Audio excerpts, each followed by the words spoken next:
Assalamualaikum warahmatullahi wabarakatuh. Perkenalkan, nama saya adalah Usman. Saya dari kelompok 8 yang beranggotakan 5 orang. Di sini saya berperan sebagai host atau MC pada sebuah acara talkshow non formal. Talkshow ini bertemakan tentang peristiwa unik yang pernah terjadi di Indonesia, bahkan menjadi sebuah perbincangan publik di sebuah sosial media. Tema ini kami rangkum berdasarkan hal yang pernah terjadi, baik itu secara peristiwa alam, geografis, budaya, atau keberagamannya, bahkan mengenai tentang opini seseorang netizen di Indonesia. Salah satu di antaranya kami mengambil sebuah peristiwa di mana hal tersebut menggiring opini publik, karena berdasarkan kepercayaannya itu adanya seorang pawang hujan yang berada dalam sebuah acara besar ternama di Indonesia, bahkan dunia, karena banyak disorot media asing dari berlangsungnya acara tersebut, yaitu MotoGP yang dilangsungkan acara tersebut di Mandalika, tepatnya di Desa Kutak, Kecamatan Pucuk, Kabupaten Lombok, atau bagian Nusa Tenggara Barat, Indonesia. Kemudian kami juga membahas mengenai video viralnya di media sosial mengenai suatu acara pernikahan di daerah Jawa Barat, tepatnya di Majalengka. Ada suatu rombongan pengantin pria yang berjumlah sangat banyak, yaitu sekitar 3.000 orang. Hal ini terjadi karena suatu adat istiadat di daerah tersebut yang masih kental dengan rasa kebersamaannya. Jarak rombongan tersebut diketahui tidak jauh dari lokasi mempelai wanita tersebut. Bahkan rombongan ini berjalan kaki secara beramai-ramai untuk menuju ke lokasi tersebut. Selanjutnya, ada suatu olahraga, namun olahraga ini dijadikan sebagai sampingan para selebritis atau anak dari seorang politik. Nah, olahraga ini adalah tinju atau duel para artis, yang berdasarkan duel tersebut yang banyak dibicarakan oleh publik di sosial media. Duel ini terjadi di salah satu klub ternama di Jakarta, yaitu Holy Wings. Banyak sekali para artis yang ikut serta dalam duel tinju tersebut. Contohnya Nikita Mirzani dengan Dinar Candy. Kemudian ada El Rumi atau anaknya dari seorang musisi, yaitu Ahmad Dhani, versus Winston Reynaldi. Dan yang terakhir yaitu dari anaknya para politikus Indonesia, yakni Sabian Tama versus Nicholas Sean, atau dari anaknya Basuki Cahayapurnama, biasa disebut Ahok. Yang terakhir ini menimbulkan banyak polemik di masyarakat karena ditakutkan adanya pengaruh politik dalam pertandingan tersebut. Namun itu kita kembalikan lagi kepada halayak atas maksud tersebut. Sebagai seorang halayak, kita harus bijak menyikapi hal-hal tersebut. Oke, seperti itu yang kami bahas dalam sebuah podcast kami ini. Di samping itu, sebagai host atau MC, saya harus membawa suasana menarik dan memahami apa yang akan dibahas. Terima kasih dari saya. Kurang lebihnya mohon maaf atas kesalahan kata dalam ucapan. Assalamualaikum warahmatullahi wabarakatuh. Assalamualaikum warahmatullahi wabarakatuh. Perkenalkan, nama saya Afifah Ananda Marsha, kelas 442 F37. Di sini saya merupakan anggota kelompok dari kelompok 8. Di sini saya akan mempresentasikan mengenai tema keunikan yang ada di Indonesia. Salah satu peristiwa unik yang ada di Indonesia yang baru-baru ini telah terjadi, yaitu seorang pengantin laki-laki yang membawa rombongan 3.000 orang. Nah, di sini saya akan menjelaskan fakta di balik itu. Menurut saya banyak warganet yang mengomentari video tersebut, hingga mempelai prianya membuat video klarifikasi.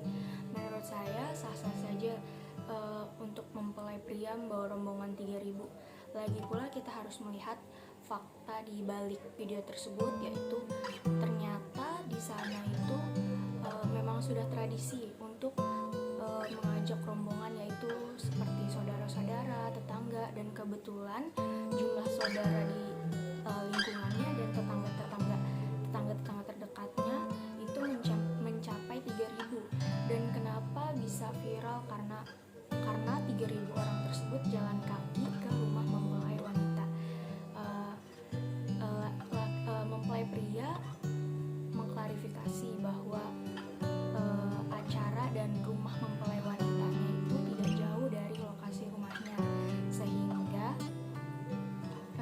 3.000 orang tersebut, termasuk mempelai prianya tersendiri, jalan kaki rombongan ke rumah mempelai wanita.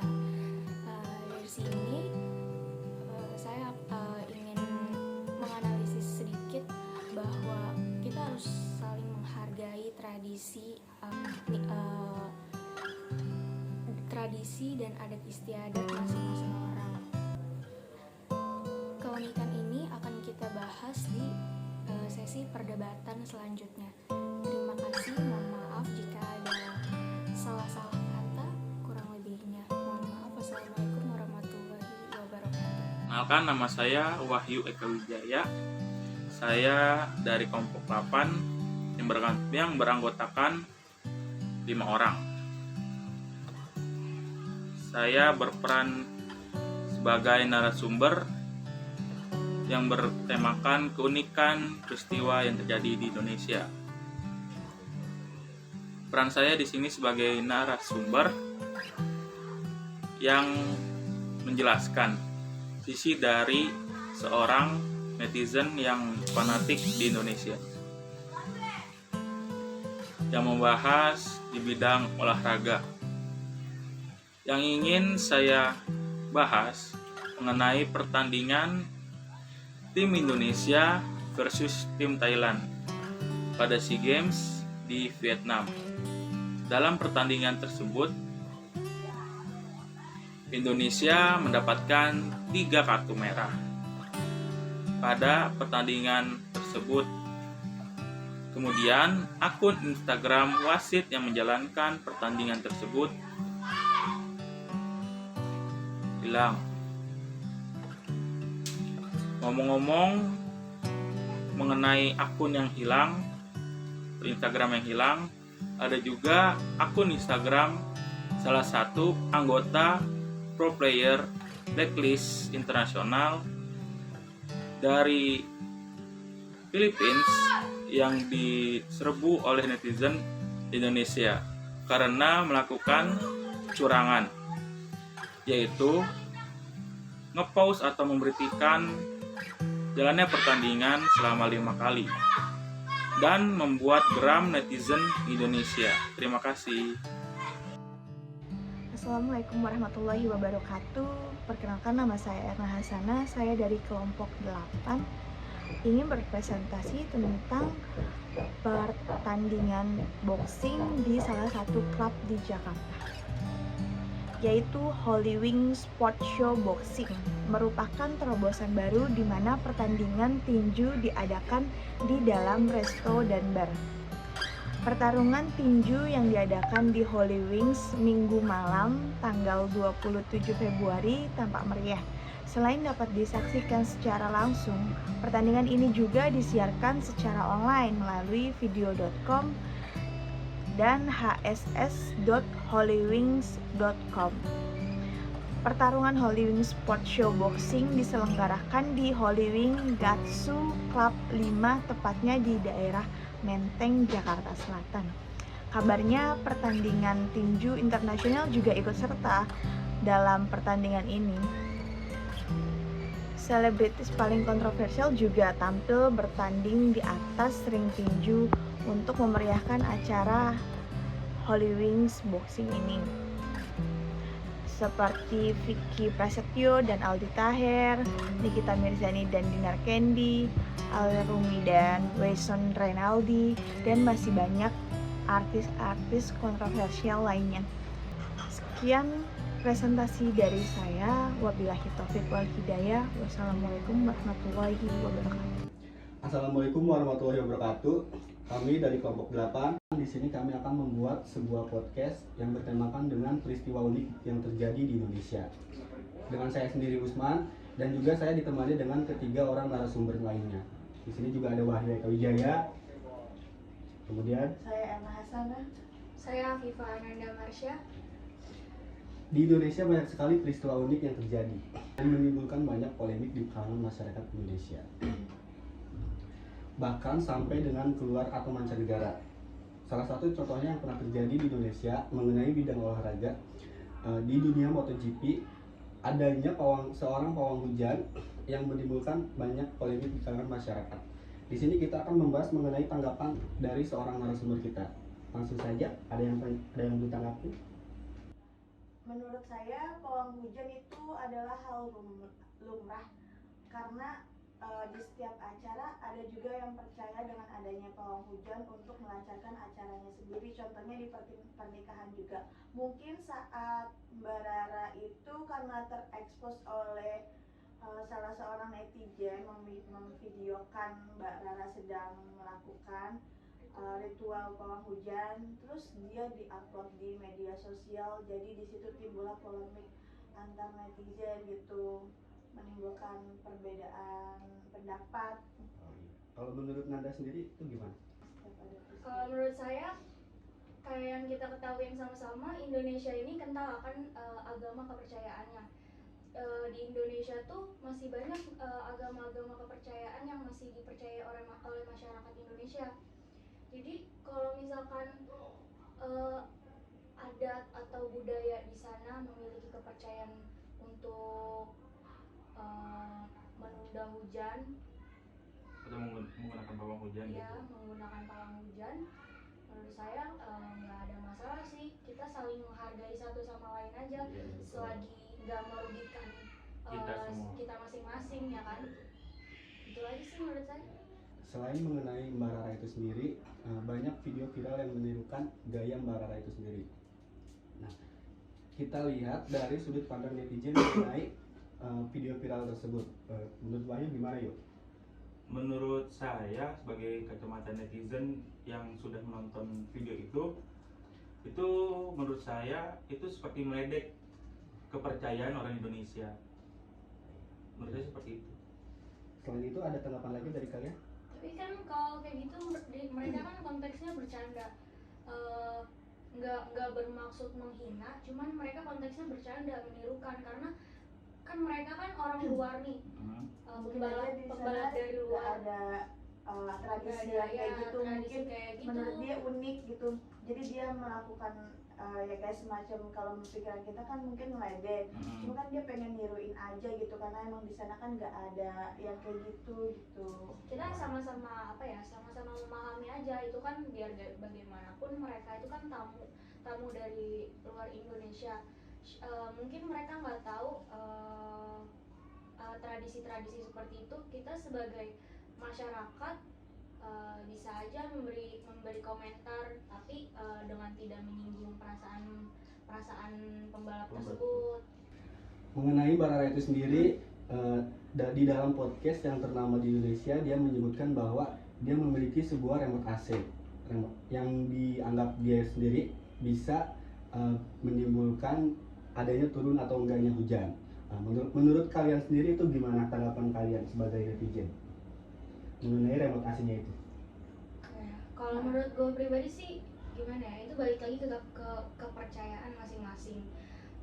Mungkin menurut orang-orang yang awam gitu, itu kayak gimana ya, apa sih kok remote AC itu kan berbentuknya benda, terus kan AC, sedangkan dia kan mengeklaimnya itu hujan gitu, remote-nya terus dia yang pegang, itu kan kayak di luar, iya dia mengendalikan, itu kan di atas tuh ada AC, itu kayak peribahasanya dia aja. Iya. Mungkin cuman orang nanggepnya salah kaprah gitu, karena dia nggak terbiasa dengan kata-kata itu, dan dia taunya tuh remote AC ya benda gitu, benda yang ya AC. Mengenai remote AC-nya itu sendiri, kalian tahu nggak sih alatnya yang digunakan Mbak Rara itu untuk menanggulangi hujan itu? Itu remote AC-nya ya, yang muter-muter. Iya. Itu remote. Berarti kita ibaratkan itu adalah remote AC-nya. Iya. Itu dia memakai mangkuk emas atau disebutnya swimming bowl. Lanjut kita ke artikel selanjutnya. Tentunya masih banyak lagi hal unik yang terjadi di Indonesia. Kali ini saya akan membahas mengenai acara pernikahan. Mungkin kan di sini lagi pada jomblo nih, persiapan buat pernikahan itu sendiri. Di Majalengka ada membawa rombongan sebanyak 3.000 rombongan. Langsung saja kita bahas mengenai tanggapan artikel itu tersebut. Gimana menurut kalian? Gue baca tuh artikelnya, itu pengantin prianya kan yang bawa rombongan gitu kan. Ya. Kalau menurut gue, selagi prasmanannya mencukupi mah nggak apa-apa ya nggak sih? Selagi mereka bisa Konsumsi pokoknya dulu ya. nampung di tempatnya, nggak apa ya? Udah kemana-mana. Iya, nggak mengganggu lingkungan sekitar sih, Gitu. nggak apa-apa. Lagi juga yang gue baca itu artikelnya, pengantin prianya tersebut tuh mengklarifikasi bahwa itu tradisi di sana, kayak saudara-saudaranya tuh masih pada solid-solid gitu loh. Jadi kalau setiap ada saudara lainnya yang nikahan ikut ngantar, udah gitu bukan cuma saudara-saudaranya aja, kayak tetangga-tetangganya itu juga pada solid-solid ikut ngantar. Nah kebetulan rumah pengantin wanitanya itu nggak jauh dari lokasi rumah pengantin prianya, jadi nggak mungkin dong segitu banyak orang naik mobil dalam jarak yang dekat kayak gitu. Menurut gue sih nggak apa-apa sih kayak gitu. Nah, seperti itu tanggapan mengenai datangnya 3.000 orang ke suatu acara pernikahan. Selanjutnya kita mengenai netizen fanatik di Indonesia. Ngebahas mengenai netizen fanatik, di sini ada artikel mengenai di bidang olahraga. Diserang netizen Indonesia karena kartu merah 3 pemain timnas Indonesia U23. Akun Instagram wasit SEA Games 2021 ini menghilang. Itu kenapa menghilang? Ada yang tahu kenapa? Ya itu Mungkin tadi dari- karena kayak kurang fair nggak sih? Itu nggak fair play juga terhadap Indonesianya juga, tapi lebih condong ke arah lawannya terhadap tim Indonesianya itu. Ya kan kita kan dibalik, kita kan sebagai penonton, netizen nggak tahu Nggak tahu di dalam lapangannya ya gimana. yang sebenarnya terjadi gimana. Cuman kalau yang kayak kita tonton, memang yang pertama itu kayak kalau dari wasitnya emang kurang fair gitu. Kayak gue tuh sempat nonton juga pertandingannya, kayak apa ya, kayak yang seharusnya nggak offside tapi offside. Terus itu balik lagi, selain kita mengkritik wasitnya, kita juga harus introspeksi terhadap Pemain Indonesia. Ya, pemain Indonesianya sendiri. Kayak lebih belajar apa ya, nahan emosi lagi. Terus lebih belajar objektif gitu dalam lapangan. Jadi kan kayak ngurangin apa sih? Itu kan Kemungkinan mereka kan dapat sengaja. kartu gitu. Iya, kemungkinan dapat kartu. Mereka kan kayak sengaja kayak gitu kan, untuk mengulur waktu juga kan. Pemain Dan lawan tuh juga sengaja pemain kayak gitu. Indonesia itu gampang terpancing sama pihak lawan Ya untuk itu tadi. emosi itu. Itu tadi kayak selain mengkritik wasitnya, kita juga harus Introspeksi. introspeksi. Gitu sih. Tapi kalian juga ikut serta nggak dalam menghilangkan akunnya itu? Aduh, enggak, enggak dong. Saya tidak ikut-ikutan seperti itu, Pak. Selain artikel itu juga, di sini saya akan membahas mengenai imbas kekalahan Indonesia di SEA Games 2021. Instagram Blacklist Internasional dihujani hate comments. Kalian ikut serta dalam komen yang tersebut ya? Enggak. Tapi nonton iya, cuman Nonton, iya. komen sih gue enggak sih. Kenapa nggak komen? Kan seru tuh bisa nimbrung di situ. Satu Indonesia kita bisa nimbrung di situ. Tim Ya buat dari apa? Filipina. Kalau kita nimbrung buat nge-hate komen. Terima kekalahan gak sih? Enggak, dia tuh Kayak kalahnya Indonesia tuh karena gara-gara mereka gamenya di pause mulu ya. di gamenya pause itu lebih dari 5 kali pause, dan itu pemain Indonesia bakal bete. Iya sih. Tapi kalian menerima kekalahan Indonesia itu? Dibilang nerima ya harus Pasti nerima. kecewa. Kecewa mah lebih Kecewa. Tapi harus kecewa. harus nerima gak sih? Iya. Itu maksudnya di post gitu apa? Iya kan Jadi kalau di game ML itu mereka kan mainnya di Filipina. Mereka Vietnam. mainnya Vietnam, sorry. Mereka mainnya di Vietnam. Lawannya itu tim Blacklist Filipina. PH. Rata-rata tuh Filipina itu tim Blacklist itu rosternya Rosternya itu pemainnya. kebanyakan 3 rosternya itu dari Blacklist internasional, sisanya itu dia ngambil dari publik Ya, itu. atau orang-orang sekitar yang bisa main. Nah, Nah, ya kan emang itu kan tim Blacklist itu kan emang rosternya tuh emang udah terkenal kuat kan. Udah terkenal kuat Terkenal dari kuat. M1, M3, M2, M3 itu M2, udah M3. udah terkenal kuat, dan dia sebagai runner up di M3. Di M3 itu dia runner up dan masuk ke SEA Games, dia membawa 3 roster intinya. Nah, bayangin di SEA Games Indonesia aja mainin 5 orang yang emang benar-benar professional player. Rosin sedangkan player. Filipina Cuma 3 orang 3 doang. orang doang player yang bener-bener Pro playernya pro playernya, yang 2 orang itu publik publik. biasa dan ditarik oleh negaranya sendiri. Nah kalau misalkan nerima kekalahan ya harus nerima, karena kita juga harus akuin kalau Harus fair ya. ya fair itu tim itu emang mainnya bagus, cuman yang nggak terimanya dan mungkin kebijakan wasitnya yang kurang tegas. Itu bukan kebijakan wasit sih, ketika itu dibawanya bukan ke wasit, dibawanya oleh panitianya itu Ya, yang enggak. ngawas di situ kan, yang di belakang ya kan. Kalau orang pengawas yang belakang itu nerima aja kalau adanya pause, tapi itu kan dibalik lagi, di balik satu event itu ada penentuan berapa kali pause dan maksimalnya berapa. Itu kalau di Vietnam kemarin itu tidak ada berapa nggak ada minimalnya minimal ya. atau maksimal pause-nya, itu 12 sampai in game. Dia tuh skornya kemarin saya kurang tahu ya, pokoknya dia menang telak dari Indonesia. Selain apa yang tadi kita bahas, selanjutnya saya akan membahas mengenai pertarungan para artis yang di Holy Wings Jakarta. Para artis ini bertarung mengenai tinju, tapi kita tidak tahu maksud dari pertarungan tersebut. Kita langsung aja tanya ke narasumber kita. Gimana? Mungkin dari maksud mereka itu mau ngapain gitu, apa mau ngadu bakat atau Itu mungkin ini ya, dia menyediakan tempat, karena kan yang dia ya setahu saya yang tanding itu para seleb yang punya masalah dengan lawannya gitu, jadinya kan si klub ini menyediakan tempat untuk dia tanding gitu. oh daripada perang sosmed gitu. Iya mungkin. Daripada Komen. perang tarung bebas ya. Iya mungkin itu dia lebih apa ya jadinya. lebih menyediakan tempatnya lah. Iya jadi kayak. Tapi sebenarnya menurut gue sih kadang sayang juga sih kalau dipikir-pikir. Tapi ada plus dan ada minusnya. Plusnya itu kayak kan jarang loh orang yang kayak punya bakat tinju, MMA, terus lagi boxing, pokoknya tarung-tarung itu jarang orang yang punya bakat. Terutama di para tinju. seleb itu ya. Ya, terutama seleb. Seleb itu. Nah mereka tuh punya kontroversi antar masing-masing gitu dan mau mengakhirinya tuh di ring. Iya. Itu kan mereka berarti kan kalau oh ya ini gue akan tanding di ring, mau nggak mau mereka akan mempelajari dulu nggak sih? Ya harus latihan dulu Iya. step by Bagus stepnya. sebenarnya sih buat meningkatkan kepopularitasan Dia juga tinju. tinju Ya, sama iya orang juga tinju sih ya. udah pasti sih. Olahraga. Olahraga tersebut Iya. bagus sih kalau menurut gue. Cuman kayak sayang aja sih kenapa harus berawal dari kontroversi gitu.